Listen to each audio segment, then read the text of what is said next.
Everyone, आज की video का टॉपिक है डब्ल्यूबीसी में ल्यूकोसाइट्स। तो डब्ल्यूबीसी क्या होती है? ये वाइट ब्लड सेल्स होती हैं। ये वाइट ब्लड सेल्स क्यों होती हैं? क्योंकि इनमें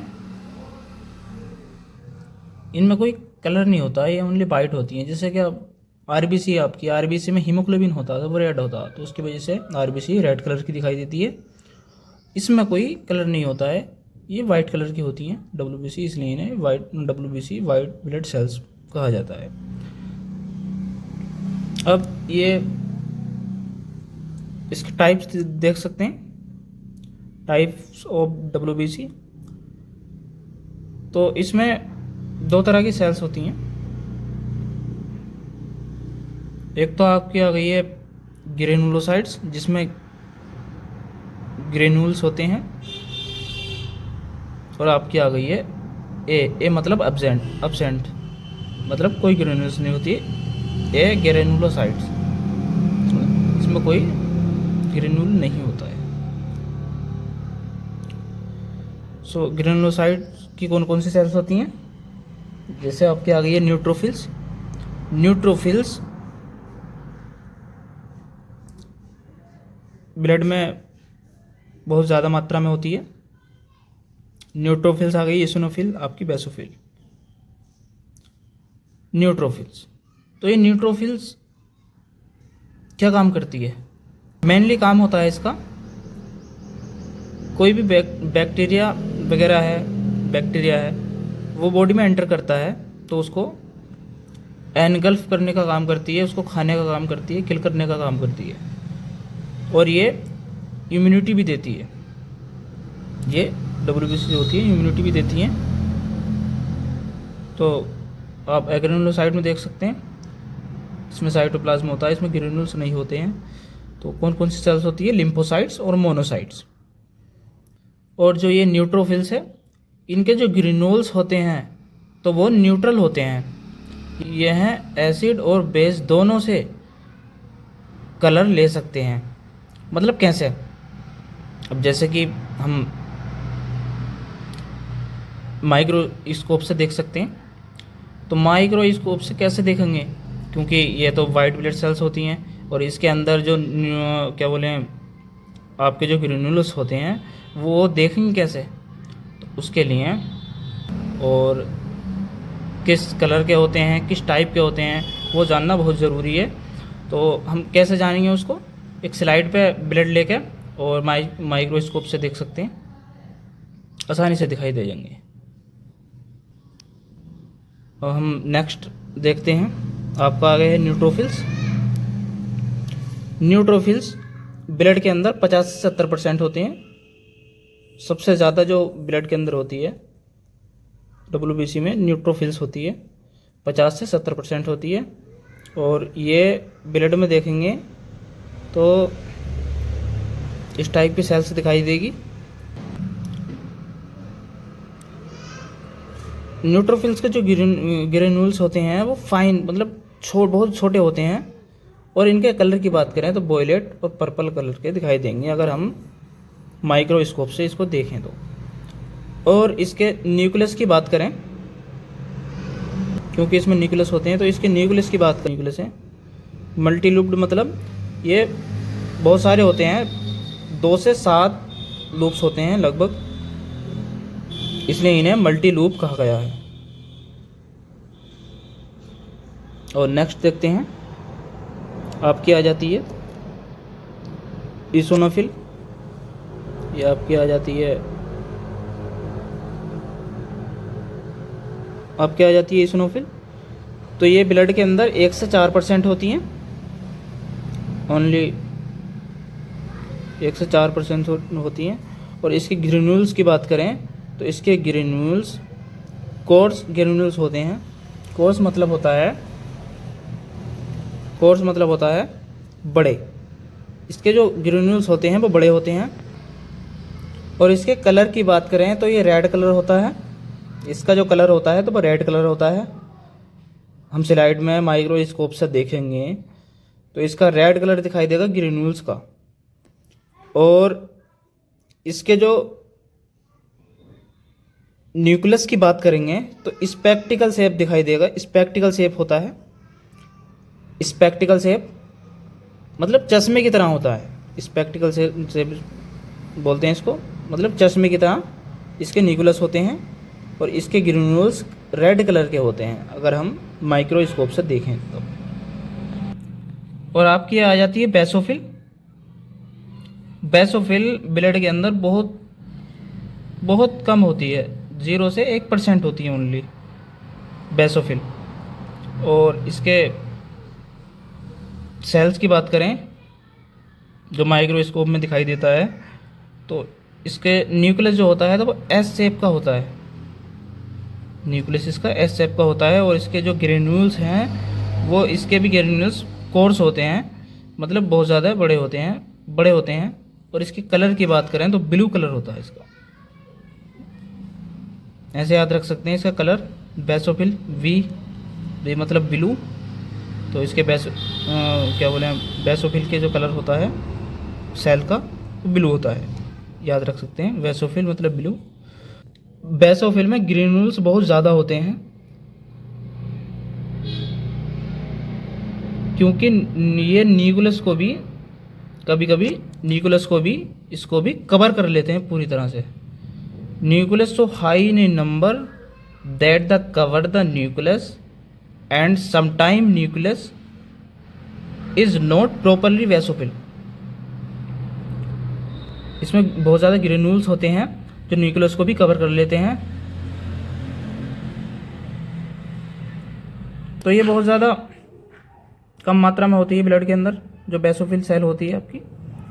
और इसकी शेप, इसकी जो सेल है वो इस टाइप की दिखाई देगी और इसकी जो शेप है न्यूक्लियस की तो वो एस शेप की होती है। एस शेप की होती है मतलब इस तरह से एस शेप की होती है। नेक्स्ट देखते हैं। अभी तक आपने देखा ग्रेन्यूल्स जो सेल्स हैं, न्यूट्रोफिल, सिस्नोफिल, बेसोफिल। अब बताइए जिसमें ग्रेन्यूल्स नहीं होते हैं तो वो आपकी आ जाती है लिम्फोसाइट्स और मोनोसाइट्स। तो लिम्फोसाइट देख सकते हैं इसमें, ये लिम्फोसाइट्स 20 से 40% होती है ब्लड में। और इसके स्ट्रक्चर की बात करें सेल की तो इसने सेल मोस्ट ऑफ पार्ट को कवर कर रखा है, मतलब इसको कवर करके रखती है पूरे पार्ट को, इसलिए it is peripheral rim of cytoplasm की। हल्की सी रिम दिखाई दे रही है साइटोप्लाज्म की, हल्की सी रिम दिखाई देती है, बाकी पूरा कवर कर रखा है मोस्ट पार्ट सेल का। और आपका आ जाता है मोनोसाइट सेल। ये मोनोसाइट सेल 2 से 8% होती है ब्लड में।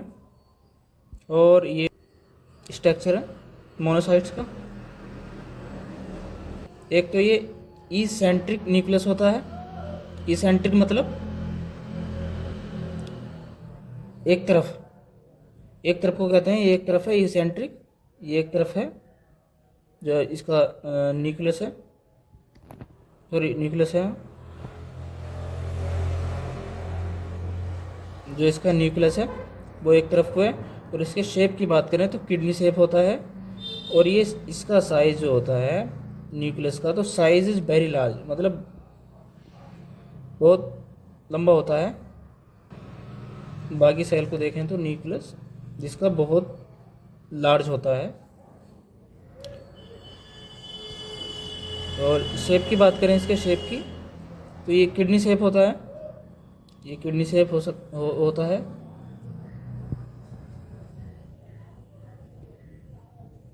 और high is the largest in the blood of monocyte.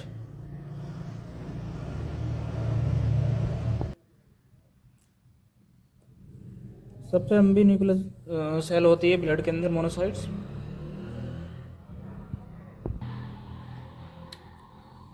सो इनके हमें शेप, न्यूक्लियस कितने % होती है और किस टाइप की देखती है, ये जानना हमें बहुत ज़रूरी है, बहुत इम्पोर्टेंट चीज़ है ये।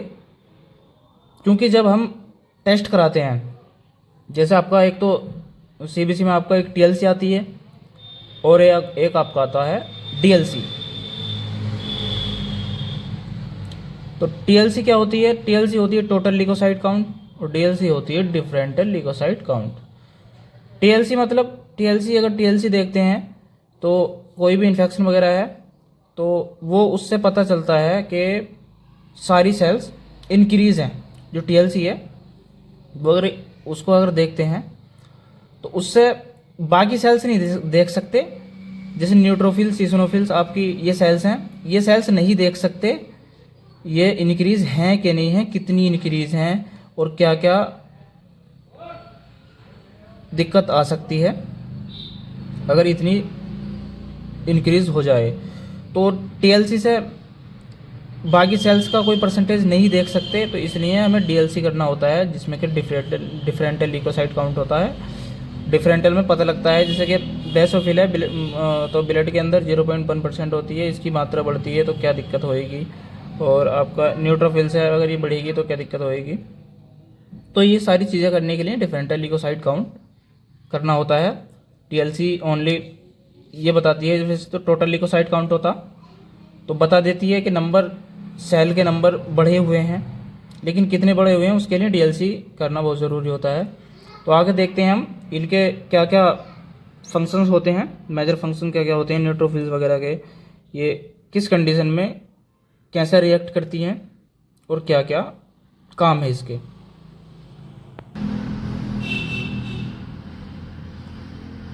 सो दैट मेजर फंक्शन देख सकते हैं इसके, क्या क्या मेजर फंक्शन हैं,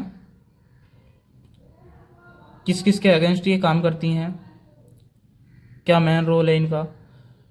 तो जैसे आपकी आती है neutrophils. Neutrophils this is against bacterial infection and pyogenic infection.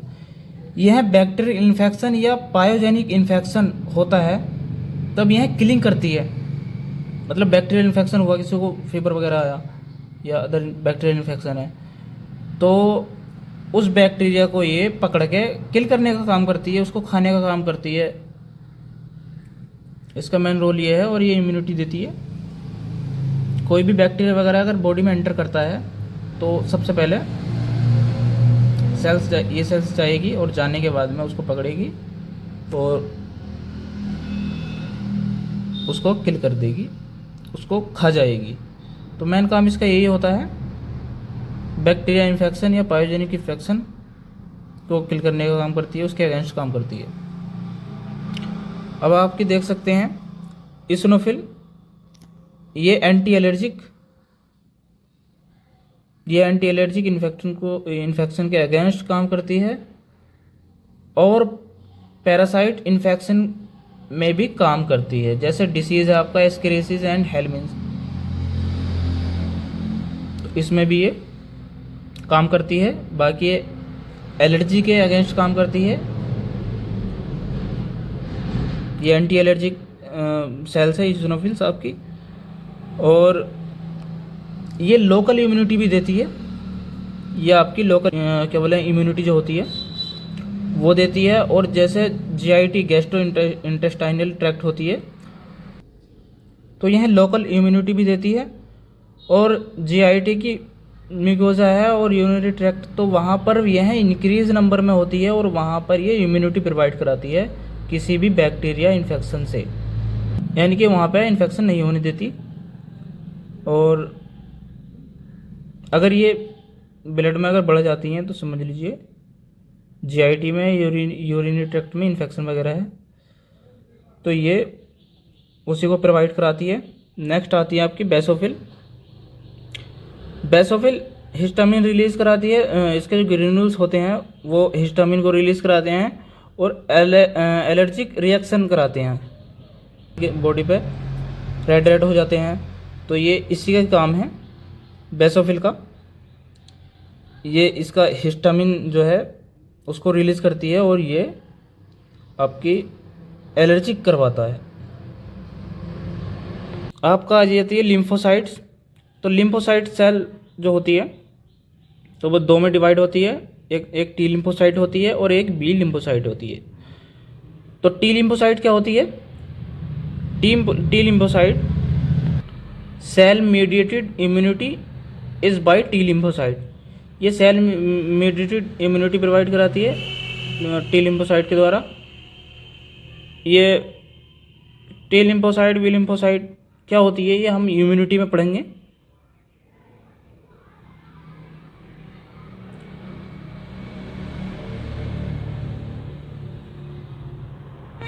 फिलहाल देख लेते हैं क्या क्या क्या होता है। आपकी आ जाती है बी लिम्फोसाइट, तो ये एंटीबॉडी प्रोड्यूस होती है इसमें, और इसलिए humoral humoral humoral immunity humoral immunity रहती है by antibody B lymphocyte, B lymphocyte.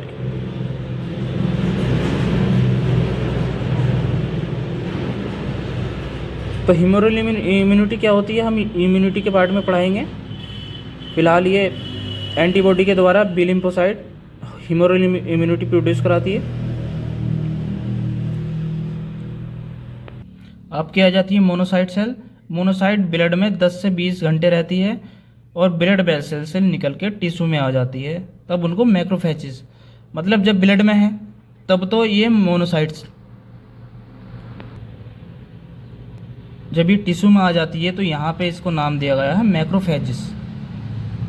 जब ब्लड में होती है, ब्लड में ये फॉर्मेशन होने के बाद में मोनोसाइट का 10 से 20 घंटे रहती है, उसके बाद में ये टिश्यू में पहुँच जाती है और वहाँ पे जो इसको नाम दिया जाता है तो मैक्रोफेजेस दिया जाता है। Monocyte in tissue are known as macrophages.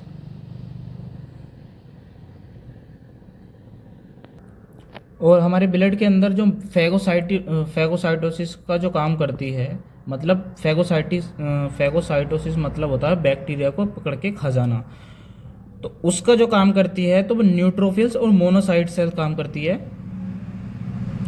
Major rule इनका ये होता है फैगोसाइटोसिस, ये कोई भी बैक्टीरिया वगैरह आया तो उसको पकड़ के किल करने का काम करती है। फैगोसाइटिक के पार्ट में हम पढ़ाएंगे फैगोसाइटिस कैसे कैसे क्या क्या इसका स्टेज है। तो फिलहाल तो जो फैगोसाइटिक का काम है न्यूट्रोफिल्स और मोनोसाइट सेल्स कराती हैं। ये फैगोसाइटिक मतलब होता है बैक्टीरिया को पकड़ के खा जाना, बैक्टीरिया को किल करना, ये काम करती हैं बॉडी के अंदर। तो मेन रोल यही होता है। So all about the WBC leucocytes. WBC होती है वाइट ब्लड सेल्स। तो हमें इनके एक तो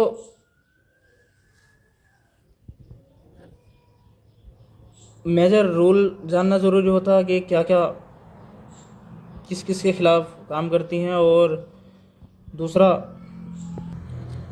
कि ये किस टाइप की होती हैं। अगर हम इनको देखें माइक्रोस्कोप से किस टाइप की होती हैं, उनके कितने नंबर होते हैं, क्योंकि हम जब CBC को डायग्नोस करेंगे, CBC को पढ़ेंगे, तो उनके लिए ये पढ़ना बहुत ज़रूरी होता है कि न्यूट्रोफिल्स, बेसोफिल, इसिनोफिल, ये सारी सेल्स कितनी कितनी मात्रा में होती है ब्लड में, कितने कितने इसके परसेंटेज होते हैं, तो ये जानना बहुत ज़रूरी होता है, तभी CBC पढ़ पाएंगे। So all about the WBC leucocytes. WBC white blood cells होती है, और WBC में दो टाइप होते हैं, एक ग्रेनुलोसाइट, अग्रेनुलोसाइट। एग्रेनुलोसाइट मतलब एब्सेंट होती है, जिसमें ग्रेनुल्स नहीं होते हैं, एब्सेंट होते हैं। तो ग्रेनुल में होते हैं न्यूट्रोफिल्स, एसिनोफिल, बेसोफिल, और जिसमें ग्रेनुल्स नहीं होते हैं, वो साइटोप्लाज्म होता है, तो लिम्फोसाइट और मोनोसाइट, ये सेल्स होती हैं। तो बहुत ही इंपॉर्टेंट टॉपिक है। मिलते हैं नेक्स्ट वीडियो में।